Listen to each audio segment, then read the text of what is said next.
Hey everybody, it's Lynn from A Bit of Birdsong. I can't believe that we're home.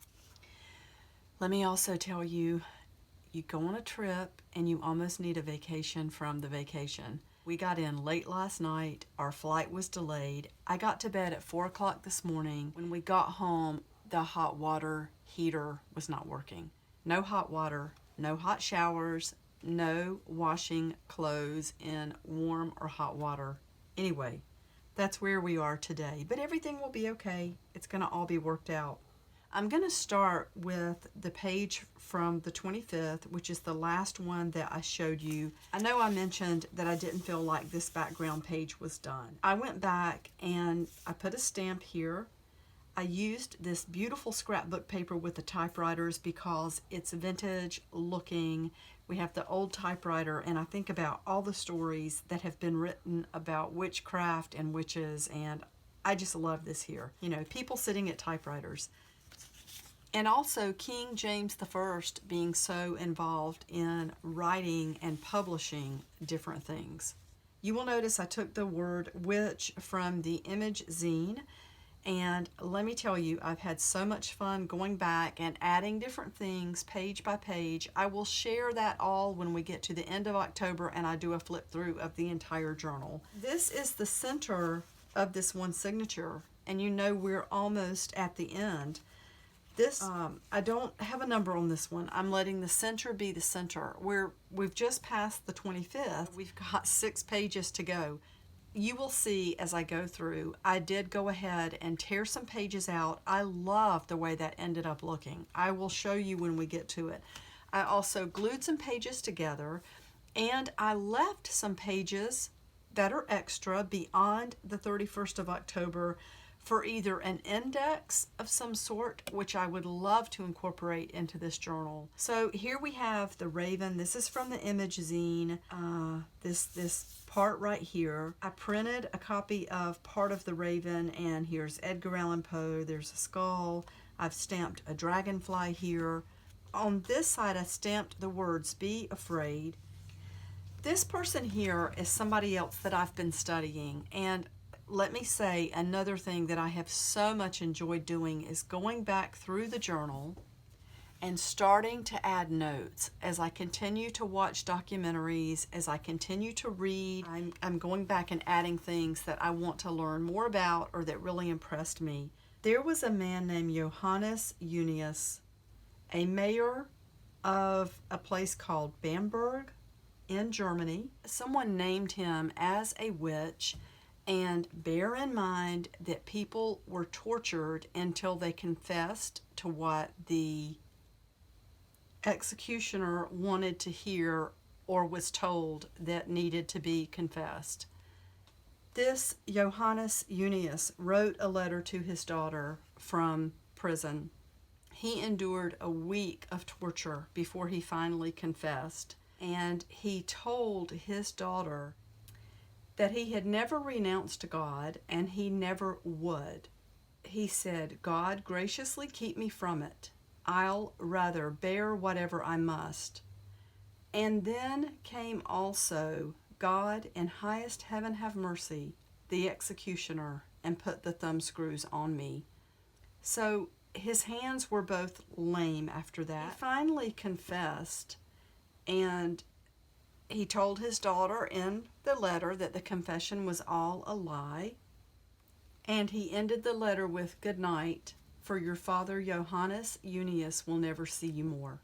That was July 24th, 1628. The next few pages are focusing on jars, medicines, things that would come either from an apothecary or a witch's cupboard, spell book. I've got that word stamped here. Here are 3 ladies. This is from the image zine. They certainly look like they would know how to use old-fashioned medicine. That's a huge assumption on my part, and a lot of the witch trials were fueled by assumptions and accusations. This is a beautiful page from a large book that just had the most wonderful images in it. I love the way this looks. We have a mortar and pestle.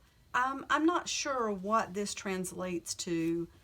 I looked up that second word and it seems like it could possibly mean almond, but again, I am not sure. This is from an apothecary during the 1700s. You can see that I used lace, and this was actually a lace tablecloth. It's cotton. It has a large hole in one end, so it's not good for anything else except crafting with. There are ink splatters everywhere. I took a light colored pencil. Was it this one?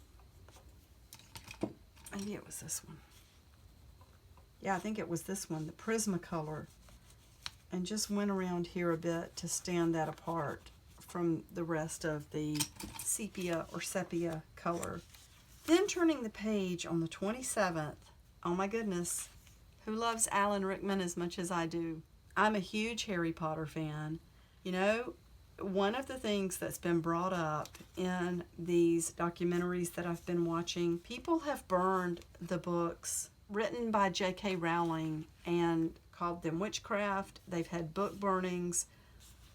I love the books and the movies. I don't see anything evil in them at all. It didn't make me feel like I wanted to go out and do something evil or mean. To me, it seemed more like a parallel or a mirroring of what children go through growing up and in school. Bullying, wanting to have power, not power to even govern other people, but power to protect ourselves. And that seems to be what the book is about to me. And now that I have read so much about witches, I can see that J.K. Rowling pulled a lot of terminology, a lot of characters, a lot of plants, a lot of lore from history. It's really quite amazing.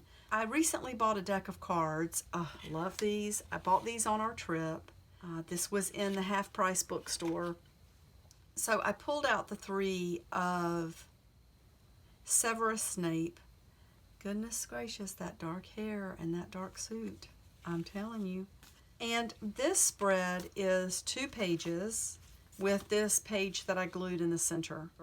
This is a sticker that I found at work. I bought 3 or 4 of these and it just said poison. And I have a roll of some interesting tape. This paper tape is really fun to use. You have to moisten this side and it sticks down, so I cut 4 strips of that, put them around the edges, and then used one of my new gelatos to put some purple color around that. And it's kind of the shimmery gelato. I love that. It's metallic. This is some beautiful, beautiful handmade paper. This little piece of burlap had been just saturated with gesso. I didn't want to glue it down because I didn't want glue running through these openings here. So I used twine to stitch it onto the page in a very crude way and tied a knot here and here. And then at the end, I've put this owl bead that I believe, Sandra, that came from you as well. This page that's standing in the center is a book page. It says The Secrets of Our Garden. And it's almost not even noticeable at first, but there is a man standing in the trees and the foliage. And I love that something can be hidden from us right in plain view. But some sources say that Macbeth was actually written for King James I. I've heard so many different things. King James, maybe wrote demonology to help protect the innocent. But when that storm was so horrible and had him take to dry land in the middle of the storm in a place where he had not intended to land with his new bride, there was a lot of talk already of witchcraft. And he got very, I don't want to use the word infatuated, but maybe convinced of the idea that the devil was using people to try to kill him. There's just so much that I don't know, but it is said that Macbeth was written for King James I, and you have words bouncing back, from demonology that was written to which influenced Shakespeare, and then Shakespeare took it even further and made this play. Here we have some words from Macbeth. Scale of dragon, tooth of wolf, witch's mummy maw and gulf of the ravened salt sea shark, root of hemlock digged in the dark, liver of blaspheming Jew, gall of goat, and slips of yew slivered in the moon's eclipse. Nose of Turk and Tartar's lips, finger of birth-strangled babe, ditch delivered by a drab, make the gruel thick and slab. Add thereto a tiger's chaldron for the ingredients of our cauldron. You know, this thing about the birth-strangled babe, one of the very first women executed for witchcraft was a midwife. She was tortured and confessed, and can you imagine how you would feel if you were responsible for delivering babies? But because you were a woman, you weren't really recognized as being anything official. You couldn't have any official title. You really didn't have any power. You really didn't have any say. So you were called upon to do things, but then if something went wrong, you were blamed. And not just blamed, but accused of having a power from the devil that caused you to kill the baby or to take the baby and do something horrid with it. So this line about ditch, the finger of the birth-strangled babe, ditch delivered by a drab. I've read in one place that a drab means a prostitute. I'm not sure about that. This string laying here in the center, this beautiful, beautiful yarn, this goes to something that we will get to later on. I had a little bit of tearing on this page, and I used a couple of strips of this beautiful, very textured and sturdy paper to glue to make sure this stayed in place. And then for the 28th, love this page. This is more from that book with the beautiful images from the apothecary in the 1700s. So we have glass cups, and it looks like it has the name of different drugs or potions. The wording in the book on this one said dark mercury jar. I wonder if it's a jar for holding mercury, because mercury was used in some medicines. You know who this is if you are a Harry Potter fan. Hermione Granger. Her parents were muggles, and here she is, such a brilliant witch, and she is another one who is very, very gifted in potions and spells. I took all of the pictures of Hermione out of the deck, and she is on this page as well. Up here I've written dark mercury jar. That's all that's on this tea-stained card, because that will remind me that I want to go back and learn more about that. This is just a piece of fabric that's shiny and has the pumpkins on it. I did want to try to use some of all different kinds of fabric that I have. So that catches us up to today, the 28th. I love this book. You can see how big it is, and I think I'm going to have to shorten this strap. I'm not sure. I might not, actually. Let's fasten it.